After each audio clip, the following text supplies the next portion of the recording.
welcome to Your Family Dog, a podcast dedicated to helping families love living with dogs. Here are your hosts, Julie Fudge Smith and Colleen Pelar. Hi, welcome to Your Family Dog. I'm Colleen Pelar, and I'm here with Julie Fudge Smith. And dog trainers get asked one question so often, and it's almost impossible for us to answer. And the question is, what kind of dog should I get? And there's an implication that we can just pick off of a list the best dog for you and your family. But really, we really need to examine your family and your family's lifestyle to find the right dog for you. And that's talking more about personality and temperament than breed. So it's a really challenging question. Do you get asked that a lot, Julie? I do. I get asked that. That, and in conjunction with that is, what I sometimes we'll get the specific, what's the best dog for families? Uh-huh. And then, what's your favorite dog? What's your favorite breed? Would you recommend that for families? And so it's really hard. It's the kind of question that I think I understand why people ask it, but I totally understand why they ask, but it's hard. It is really hard. And I think sometimes, too, when you begin to talk to them and explain to them how it is that you are looking at dogs, they do take the step back and go, oh, this is a much bigger question than just, do I get a lab or a golden?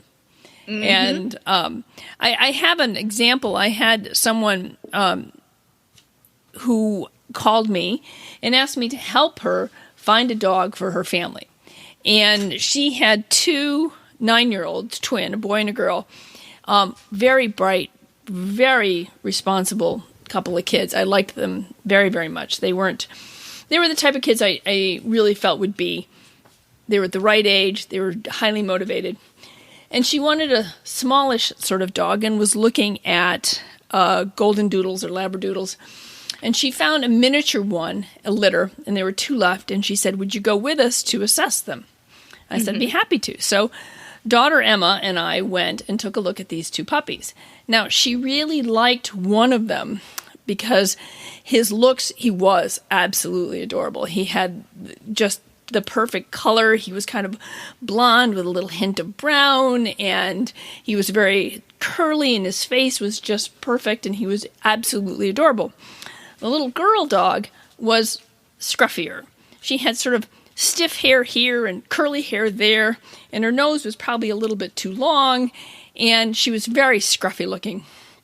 But as we began to evaluate them, Emma and I fell head over heels for the little girl dog. Mm-hmm. She was exactly what I was looking for a family dog.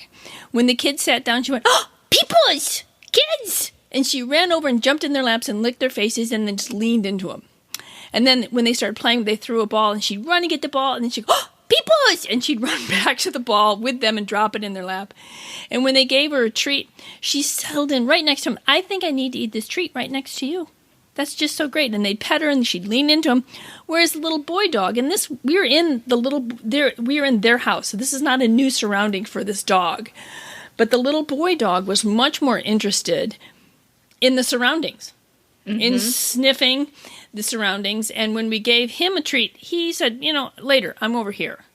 And when you petted him, he didn't pull away. He'd let you pet him, but then he'd go, and walk away. Didn't lean in for more. So his social drive was not what I would have wanted with kids. He was a little bit more independent, not as interested in people. And when we played fetch, he took the ball and went into the other room. So he wasn't a bad dog. I'm not saying he's a bad dog, but what I'm saying is that the little girl dog was absolutely everything I look for in a family dog. And I adored her, as did Emma. And we kept trying to encourage her, really, this is the dog you want. This is the dog you really want. She was, oh, but I just don't know about the looks. And we're like, no, seriously, this is the dog you really, and I almost was like thinking to myself, is there some way, can I threaten to break her arm or something to get her to take this dog? But she With finally... a little makeup and hairstyling, this dog will be a model, absolutely, it's just a puppy. She may grow into be just stunning in her looks. But she finally decided she couldn't really get... She's in her gangly stage. Give her a moment. That's right. What did you look like when you were 4 months old? So anyway, as it turned out, she took my advice and she did not take the little boy. She did not take our advice and take the little girl. And Emma and I both felt like, boy, if we'd had the $1,800 they wanted for this dog, we would have plunked it right down. But the other thing is we already had 3 dogs, and I was not going to add another dog into our mix. But boy, I was so tempted to sort of tuck her in my coat and run out the door. Right. She did eventually get a dog that was very nice for her family. Another little golden doodle who was very cute and a very nice little dog. Not quite the temperament of the little girl, but a nice dog. But And it's a shame how much it is a beauty contest for dogs, because it really, and I understand why. I mean, I'm certainly attracted to the cuteness of dogs too, but it really doesn't have anything to do with what a dog looks like, because you are going to fall in love with a nice dog, absolutely, regardless of what they look like. I mean, ask anyone with a funny looking dog how cute their dog is, and they will assure you that that is a really cute dog. And that's because we love their personalities and their temperament. And so if people could be a little bit more objective, that can help. And also really recognizing what's right for our family. Like if we can really try hard to look at behavior. So when we can talk about the behavior of this little girl dog, she was coming over, she was social, she wanted to be with, she was having good interaction with the children. That is worth so much. It's so much more valuable than having the perfect color or the right coat or the right length of your nose or a tail that doesn't curl in a funny way. And those are sometimes the characteristics that trip us up. We're like, I don't really like that spot near his eye. It's sort of asymmetrical. Yeah, it is. That's asymmetrical. That is an amazing dog with an asymmetrical spot near his eye. Maybe we should just ignore that. So I think sometimes about music competitions where they have them audition behind a screen so that you're not in any way biased by the appearance of the musician or how they move. Very clever. Yes. Yes. And I don't have any idea how to replicate that in the dog world. But if we could, I don't know, see on a computer screen where a cartoon dog was interacting with people. Look, it's a blue shape of a dog, and it comes near your children, and it curls up near your children, and it, wants to hang out. We might be better able to then meet, when we do the big reveal. And who is that blue dog? Oh, look, it's this little girl with the too long nose. Yay, she's so great. Because we can't be objective. You remember the dating game where they had the bachelorette and then they had the 3 bachelors and she had to ask them questions? So maybe what we do is we have the client behind a screen and then you have a trainer or 3 trainers, each with a dog, right? Describing their dog. That's right. This little puppy is doing this. That's right. Or even have the trainer behind the screen, acknowledging, the 3 dogs. But anyway, you're right. I don't think there's any way to do that. But the idea of taking out the visual in order to concentrate on the underlying fundamental qualities of this dog and how it's going to mesh with your family is really what you have to strive to do. Because no matter how ugly that dog may be, you're going to love him if he loves your kids. Right. And that has a lot to do with how the dog is going to behave on a day-to-day basis. What's the dog's energy level like? What does the dog like to do? How much exercise does this dog need? How much does this dog need to chew? So I understand why people always want to ask the question. I get it. But when that's what they want, I often tell them to, describe behaviorally your perfect dog. Talk to your local shelter or rescue and say, this is what I think would be a great dog for our family. Don't give him a breed. Don't give him a size. Don't give him, tell them behaviorally what would be perfect for your family, and then agree that you will look at anything they bring out. So if you say, I want a dog who will cuddle up with me and watch TV, and someone walks in the room with a Great Dane, that might be a dog who's going to cuddle up with you and watch TV. But in your head, you're like, that's not what I was envisioning on my couch. Be willing to explore is my big advice, because sometimes these people who are spending time with the dogs can see the match that we can't see because we're so busy looking at the appearance. And of course we look at the appearance. Of course we do. But it's the match that matters. Yes, absolutely. And especially if you're in a situation where it would be possible for you to have a range of size in dogs. I mean, if you were in a tiny little apartment and a Great Dane's just not going to work, I get that. There sometimes are size requirements on a dog. But especially if you're in a position where you can say, yeah, size doesn't really matter. It's the quality of the dog, then I think that's a terrific way to do it, to think in terms of behavior. And if they have a hard time trying to describe behaviorally a dog, which we always say, oh, I want one that's friendly. Well, what does that mean? One of the things I tell people is then start talking to me about what it is you want to do with your dog, because then you're going to start seeing the behaviors you want. What do I want to do with my dog? I want to be able to go for a long evening walk with my dog. Okay. I want to be able to, after we've had the walk, the dog will settle down and, chew on something while I watch some TV. I'm not going to be doing anything like, I don't really want to do agility or herding or fly ball or any of those things. I don't mind taking my dog for long walks or going out to the field and tossing a ball for him, but I don't want anything more structured than that. Well, then that's an important thing to note too. Right. So we probably don't want a really active dog, because it's not unrealistic to say, I'd like to wake up later on the weekend than I wake up Monday to Friday. And a lot of dogs don't think that's a great idea at all. So depending on their energy level and attitude, some of it's lifestyle stuff. What does your lifestyle look like, and what are you envisioning this dog being involved in, or what are your plans for when the dog is not involved? So, when you're envisioning life with your dog, what are you envisioning when guests come over? Is this dog hanging out in the room with you? Well, then that has some effects of, we need a dog who's more social and a little bit more comfortable with change and variety.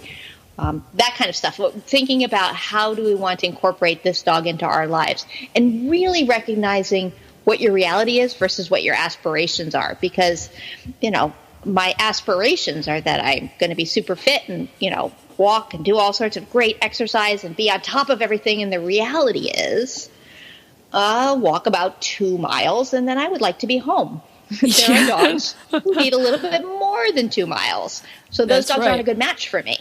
My reality and my aspirations, we need to choose the dog based on our reality. Right. And things like, I hate the water.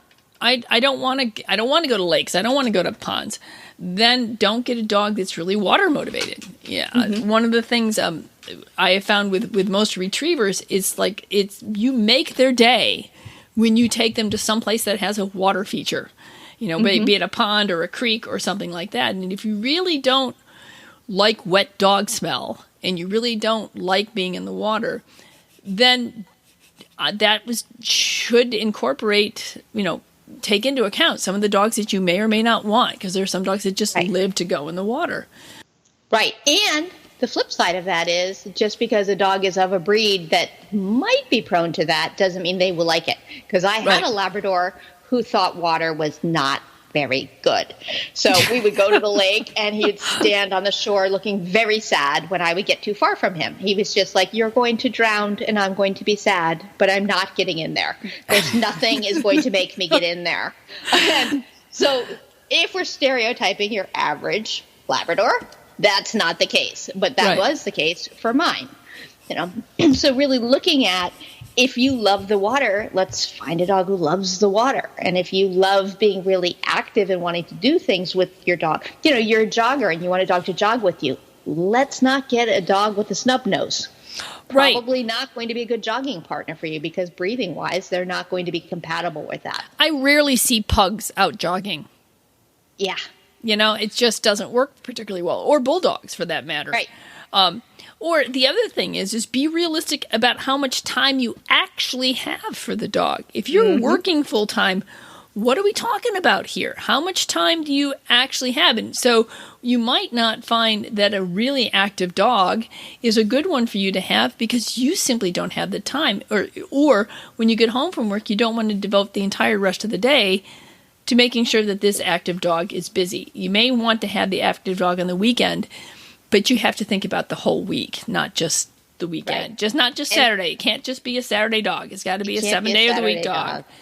So, but one of my favorite phrases of yours is doggy ambiance. That some people like to have doggy ambiance, and I think that the way that interprets in my head is just that idea of I come home and there's a dog waiting for me, but not I come home and there's a dog waiting for me who shredded all the garbage because he was bored and he absolutely needs to get out for a walk because he has too much energy and the needs are being met on my terms versus the dog's term is doggy ambiance. Like I totally love having them and they enrich my life, but they're not driving my whole schedule. And some dogs are driving their family schedules. Great dogs. But if that's not what you want to do, you have to be really thinking about that dog. And again, it comes down to temperament and personality, not breed. And everybody wants that list of breeds. Several years ago, I was interviewed by Men's Health magazine, and they were pushing me for the best breeds for families.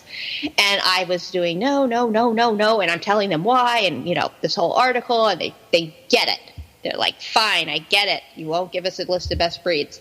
And the magazine comes out, and there's a little box, the 5 best breeds for families that I chose. And I was stunned to find out that I had chosen Portuguese water dogs as one of the best breeds for families. I was like, no, quite certain we, first off, never discussed Portuguese water dogs. And secondly, I'm not sure they'd be at my top 5 list of best breeds if I were stereotyping, but I won't do it. But it's amazing how often I'm really pressured for, are beagles good with kids? Many of them are. Are golden retrievers good with kids? Many of them are. Are pit bulls good with kids? Many of them are. It's not about breed. It's about the individual. Right. And that's so hard because it would be easier if we could, it would be so much easier if we could do it. I mean, honestly, like car shopping. I always compare it to car shopping. That if you want a Honda Accord, you know what you're getting. You're just choosing color. So you can just go in and go, that one's prettier. Great. Get the blue one. But when you're looking at 2 dogs and one is prettier, that's not an equal comparison. No, it's not. And as I said, these 2 puppies were from the same litter and they were very, very different. And that is not atypical either. I think somebody will say to me, oh, when we got Hudson, our golden, and he was a delightful dog. Oh, what a great dog. Who's your breeder? Well, I would tell them who the breeder was, but I always added with a caveat, you know what? Not every dog is going to be like Hudson. Not every dog in Hudson's litter was like Hudson. She's not going to do exactly the same pairing. And even if she were to do exactly the same pairing, there's no guarantee that the dogs are going to turn out anything like. I mean, genetics are just not that predictable. And so I try to tell people that, if you want to go to a breeder, I've got a whole blog on how to choose an ethical breeder. There are ways to choose a breeder to make sure that you get a more fundamentally sound and even-tempered dog. But that's not a guarantee you're going to get exactly the dog that you want. Right. And that comes into play with the cloning argument, too. If we clone, well, and we've cloned genetic material, but behavior is a combination of 3 different things. It's your genetic material, your environment, and all of the aspects in your environment, starting from in utero, from conception to this exact moment, and then your individual choices. So your behavior is a really complex soup of all of that. So even if we were to say, let's clone, this dog is so amazing, let's clone this dog, we're not going to have the same dog. No, and the argument can be made, too, for identical twins. That's cloning, and they are certainly have many similarities, but anybody who knows anything about twins or trips, that's if you happen to have 3 of the same. Anyway, they're not exactly the same because they don't have exactly the same experiences. They don't even have exactly the same experiences in utero. Right. So all those things are, you're right, component factors to creating who you are and who that dog is today. I use the sibling analogy a lot with people when we talk about litters. That where we're sort of looking at a litter as if they're all the same because they have the same parents and same environment, and we're looking and saying like, oh, it's all the same, and it's really not. And then we say, well, what about you? Do you have siblings? Are you just like your siblings? Are you just the same as your siblings? And no one ever No. is like, yeah, I'm just like my siblings. And you're not. You're very, very different in so many ways, because we're all shaped by the environment and the choices we make, and even the small differences in genetic material. Right. Right. And the other thing is I think about going back to the example that I gave, is that you may have a litter that they don't even all look the same. And if they don't look the same, what makes you think they're all going to behave the same? Because part of the way in which behavior is determined is, what's the genetic factor? What genetics do you have going on? What's chemical influences is going on in it? And, you just can't make that prediction. If everybody's not going to look, and even if they do all look the same, there are going to be subtle differences. And anytime there's subtle differences in looks, there's definitely going to be differences in personality.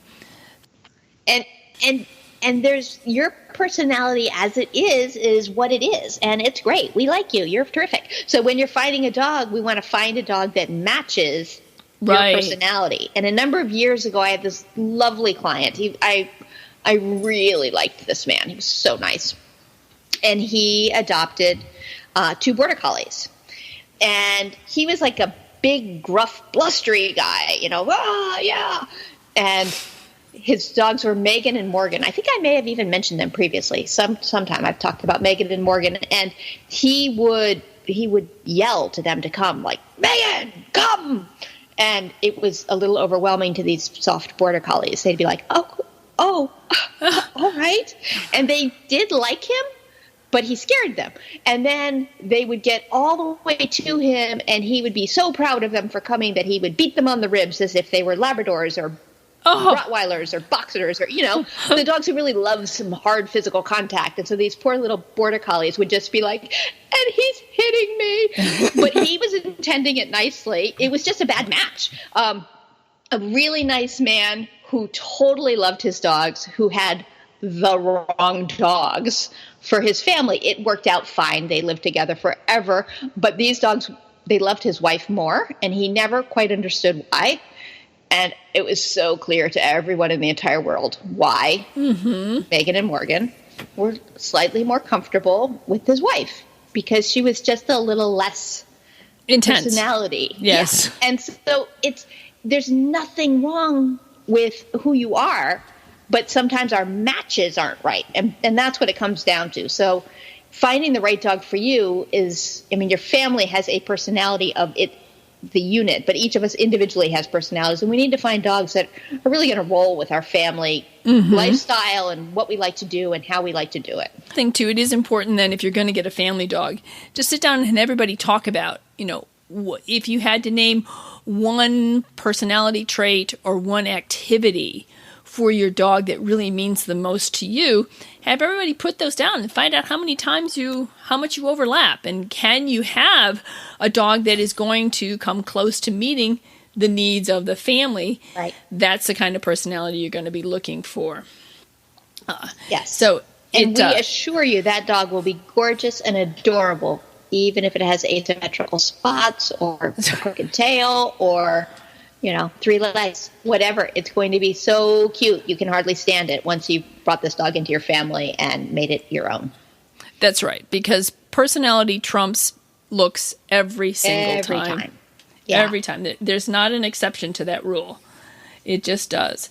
And you'll find is the dog that is scruffy looking but loves your kids is the dog that you're going to genuinely love too. Mm-hmm.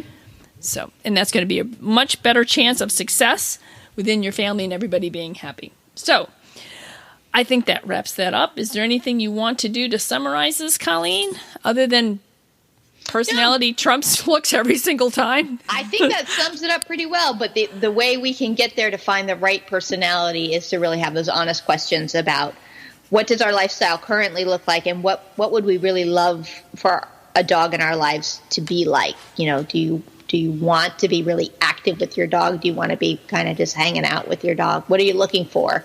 So that we can at least start that we're looking at the dogs that are more likely to meet your needs. Now, every dog needs training. but let's get our raw material headed in the right direction before we add on that layer of trying to train the perfection on there. Absolutely. All right. Well, that's great, Colleen. And we will see you next week. I think we just want to say, if you like us, please leave us a review on iTunes, Google Play, or Stitcher. It's now called Apple Podcast. The official name is now Apple Podcast. So, but yes, leaving a review is really helpful. So anytime anyone could leave a review, it really matters more than you think. So if you would, we would be so appreciative. All right. Great. We'll see you next week. Thanks for listening to Your Family Dog. Got questions? Interesting ideas? Colleen and Julie would love to hear them. Call 614-349-1661 or visit www.yourfamilydogpodcast.com to share your thoughts.